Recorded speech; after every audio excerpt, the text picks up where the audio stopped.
တာမမြင်နေချကမမှုတစ်မျိုးကအမိုက်တီကိုစားပြီးကျွန်တော်တို့အတွက်တန်ဖိုးရှိတဲ့အစားအစာတွေအဖြစ်ပြန်ပြောင်းပေးနိုင်နေဆိုရင်ကောဟုတ်ပါတယ်ဒီနေ့မှာတော့ဒီလိုအစွမ်းထက်တဲ့ဇီဝကိရိယာတစ်ခုအကြောင်းကိုအတူတူလေ့လာကြည့်ကြမှာပါ ဒီအဆိုကိုကြည့်လိုက်ပါ1989ခုနှစ်ကတိကနော်ဘာကိုဆိုလိုတယ်လဲဆိုတော့မိုရီဟာစွန်ပစ်ပစ္စည်းတွေကိုစီးပွားရေးအရာတွက်ချေကိတ်အောင်ပြောင်းလဲပေးနိုင်တဲ့တခုတည်းသောတရှိတွေဖြစ်တယ်ဆိုတော့ကိုပါပဲတနည်းပြောရင်သူတို့ကတဘာဝရဲ့အကောင်းဆုံးပြန်လဲအသုံးပြုရေးစက်ရုံတွေပေါ့ ဒီမှာတကယ်ကိုအန်အော့ဖို့ကောင်းတာကမှုရီရဲ့ဘတ်ဆုံတုံးလိုင်းစွမ်းမှာပဲစဉ်းစားကြည့်လေအစားအစာအတွက်လည်းဖြစ်ကျန်းမာရေးအတွက်လည်းကောင်းပတ်ဝန်းကျင်ကိုလည်းတန်ဆင်းပေးတယ်စီးပွားရေးအရာလည်းဝင်ဝင်ရှားပေးနိုင်တယ်ဒီလိုကဏ္ဍပေါင်းစုံမှာတပြိုင်နက်တဲ့အကျိုးပြုနိုင်တာမျိုးကတော်တော်ရှားပါတယ် ကဲမိုးရီရဲ့မော်အစွမ်းအကြောင်းကိုစပြီးပြောကြရအောင်ဟုတ်တယ်လေပီဇာပေါ်မှာတင်တဲ့အလားစင်တစ်ခုထက်အများကြီးပိုပါတယ် Micro remediation ဒါကဘာလဲဆိုတော့မှမှုတွေရဲ့ပတ်ဝန်းကျင်ကိုကုစားပေးနိုင်တဲ့ super power ပါပဲသူတို့ရဲ့မြေအောက်ကမြင်လင်းတဲ့ရေကိုတန့်စင်တဲ့အစိတ်သက်နေတဲ့မြေတွေကိုပြန်ပြီးအသက်ဝင်လာအောင်လုပ်ပေးတယ်ပျက်စီးနေတဲ့တဘာဝပတ်ဝန်းကျင်တစ်ခုလုံးကိုတောင်ပြန်လဲထူထောင်ပေးနိုင်တဲ့အထိစွမ်းပါတယ် အော်စရာပဲနော်ကမားမှုကိုပထမကဘာစစ်တုံးကဂျာမနီမှာအရေးပေါ်အစားအစာဖြစ်ဆက်ခဲ့ကြတာတယ်အခုတော့ကဘာပေါ်မှာတတိယမြောက်အများဆုံးစိုက်ပျိုးတဲ့မှုဖိလိပီဒါကဘာအောင်ပြလဲဆိုတော့သူ့ရဲ့တန်ဖိုးကိုလူတွေတီးလာတာကြာပြီပြီးတော့သူ့ရဲ့အရေးပါမှုကလည်းအချိန်နဲ့အမျှပိုပြီးကြီးမားလာတယ်ဆိုတာပါပဲ Okay အခုစိတ်ဝင်စားစရာကောင်းတဲ့အပိုင်းကိုရောက်လာပြီတစ်ပန်နီးကြအရာသာစံတပ်ပွဲတစ်ခုပေါ့အီသီယိုးပီးယားကသူ့တေတီတွေကမိုးတွေကိုစင်ခေါမှုတစ်ခုလုပ်ခဲ့တယ်ဒါကဘာလဲဆိုတော့မိုးတွေအကြိုက်ဆုံးအမိုက်ကဘာလဲဆိုတော့ကိုရှာဖွေတဲ့ပင်ကွဲတစ်ခုပါပဲ ဘူတွေကတဘာဝတဲ့အကောင်းဆုံးပြန်လေအတုံးချသူတွေဆိုတာတော့ဟုတ်ပြီဒါဆိုရင်သူတို့ကဘလို့အမိုက်မျိုးကိုအကြိုက်ဆုံးပြီးတယ်မလဲသူတို့ကိုဘာကျွေးနေအကောင်းဆုံးကြည်ထွားမလဲဒါကပဲတစ်ပန်ပညာရှင်တွေအဖြေရှာခြင်းကြတဲ့မေကွန်းပါပဲ ကဲပြန်ခွဲဝင်တွေကိုကြည့်လိုက်အောင်အဖြစ်များတဲ့စိုက်ပျိုးရေးမဲ့ဆက်မှုလောကအမိုက်လေးမျိုးကိုရင်ပြန်ခိုင်းခဲ့ပါတယ်အဖက်မှာဝါစစ်ဖတ်နဲ့ဂျုံစစ်နောက်တစ်ဖက်မှာတော့စက်ကူအမိုက်နဲ့လွေးစာမုံဒီလေးမျိုးထဲမှာဘသူကမွေးရရဲ့အသေးဆွဲဖြစ်လာမလဲဆိုတာစောင့်ကြည့်ရမှာပါ စံတက်မှုကလည်းအတိမရှုံထွေးပါဘူးအဆင့်၄ဆင့်ပဲရှိတယ်ပထမဆုံးအမိုက်ဒီကိုတန့်စင်ဖို့တတ်တယ်ပြီးရထဲကိုမူမျိုးစေးလေးတွေရောထည့်လိုက်တယ်ပြီးတော့သူတို့ကြီးထွားဖို့အတွက်အမောင်နဲ့ဆိုးဆိုးတဲ့အခန်းထဲမှာထားပေးတယ်နောက်ဆုံးစစ်ကတော့ရိတ်သိမ်းပြီးဘယ်လောက်ထွက်တယ်လဲဆိုတော့ကိုချိန်တွေကြီးလိုက်တာပါပဲယူရှင်းတယ်နော်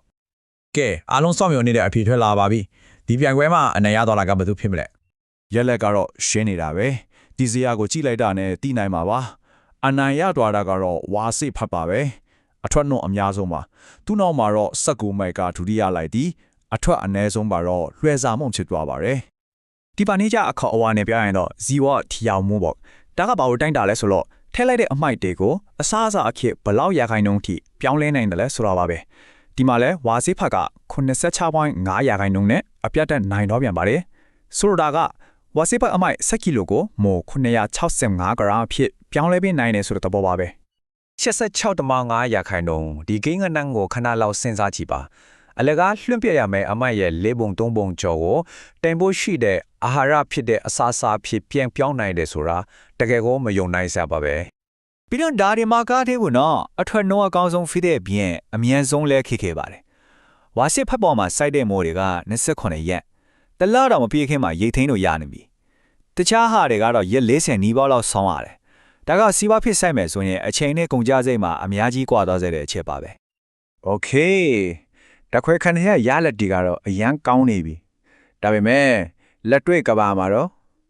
့ဒီရိုးရှင်းတဲ့ရှာဖွေတွေ့ရှိမှုဟာဘာကြောင့်ဒီလောက်အရေးကြီးတာလဲစက်ကြည့်လိုက်ကြရအောင် ဒီလဲလာမှုကပညာရက်ဆိုင်ရာစာတန်းတစ်စောင်အတွက်ပဲလုပ်ခဲ့တာမဟုတ်ပါဘူးသူနောက်ွယ်မှာတကယ့်ကိုလက်တွေ့ကျတဲ့ရည်ရွယ်ချက်ရှိတယ်အဲ့ဒါကတော့မော်ဆိုင်ပြိုရဲ့အတွေ့အကြုံတိတ်မရှိတဲ့အီသီယိုးပီးယားလိုနိုင်ငံမှာရှိတဲ့တောင်သူတွေဒီတက်ခံတွေအတွက်သူတို့ရဲ့ပတ်ဝန်းကျင်မှာအလွယ်တကူရနိုင်တဲ့အမိုက်ကနဲ့ဝင်ခွေနဲ့အစားအစာဖန်တီးပေးနိုင်မဲ့နီလန်းကိုရှာပေးဖို့ပါပဲ ဒီနီးပညာရဲ့အထူးကျေးဇူးတွေကတကယ်ကိုအားရစရာပါစေကြီးတဲ့နီးပညာတွေမြေနေရာအများကြီးမလို့တဲ့အတွက်အသေးစားတောင်သူတွေမြေယာမရှိတဲ့သူတွေအတွက်တောင်ဝင်ငွေရစေနိုင်တယ်အထူးသဖြင့်ဖွံ့ဖြိုးဆဲနိုင်ရန်တွေကအမျိုးသမီးတွေနဲ့လူငယ်တွေအတွက်စွမ်းရည်မြင့်တင်ပေးသလိုဖြစ်စေတယ်အဓိကတော့သူတို့ရဲ့ data တွေကအမိုက်ပြဿနာကိုတန်ဖိုးရှိတဲ့စောင်းစာဖြစ်ပြောင်းလဲပေးလိုက်တာပါပဲ ကဲအခုတော့ဒီ idea ကိုပိုပြီးကျေပြတ်တဲ့ရှုထောင့်ကနေကြည့်လိုက်ကြရအောင်ဒါကအနာဂတ်အတွက်ဘလို့စံပြပုံစံတကူဖြစ်လာနိုင်မလဲ ဒီပုံလေးကအရာလုံးကိုအနှစ်ချုပ်ပြနေပါတယ်။မိုးရဘွားစဝုံဟာပြပြစုံတဲ့စဝိုင်းတစ်ခုလိုပါပဲ။စွန့်ပစ္စည်းကနေစားတယ်။မိုးကအဲ့ဒါကိုစားပြီးတန်ဖိုးရှိတဲ့အစားအစာအဖြစ်ပြောင်းပေးတယ်။ပြီးတော့ဂျန်တဲ့အရာတွေကနောက်တစ်ဆင့်အပြအရင်မြင်ကြမ်းဖြစ်သွားတယ်။ဘယ်ရမှအလားဟာတာမဖြစ်သွားဘူး။ အောက်စရာအကောင်းဆုံးကတော့ဒီဆက်ဝိုင်းကဒီမှတင်မပြီးသွားသေးတာမှာပဲမော်ရီဗိတ်ပြီးလို့ကြံခဲ့တဲ့အမိုက်လို့တော့ပြောလို့မရတော့ဘူးအဲ့ဒီမုံမြင်နေနဲ့ကျွေဝနေတဲ့ပစ္စည်းကိုတိရိစ္ဆာန်အစားအဖြစ်ကျွေလို့ရတယ်လို့မြေစီလွာအတွက်အကောင်းဆုံးဇီဝမြေတစားအဖြစ်လဲသုံးနိုင်မှာတည်တယ်တကယ်ကိုအမိုက်မှန်လျင်ရွှေဖြစ်တယ်ဆိုတာပါပဲ ဒီတော့နောက်ဆုံးငိမ့်နဲ့ဒီမင်းဝန်လေးကိုအတူတူစဉ်းစားကြည့်စေချင်ပါတယ်ကျွန်တော်တို့ရဲ့အကြီးမားဆုံးပြဿနာတွေအတွက်ဖြေရှင်းချက်တွေဟာမူတွေလိုပဲကျွန်တော်တို့ရဲ့မျက်စိရှိမှပဲရှိနေနိုင်ပါတယ်ဒါမဲ့ကျွန်တော်တို့ကတော့အဲ့လိုအစွမ်းချက်တဲ့တဘာဝဖြေရှင်းနည်းတွေကိုဘလော့များများလေးလျှူရှုထားမိနေပြီလေ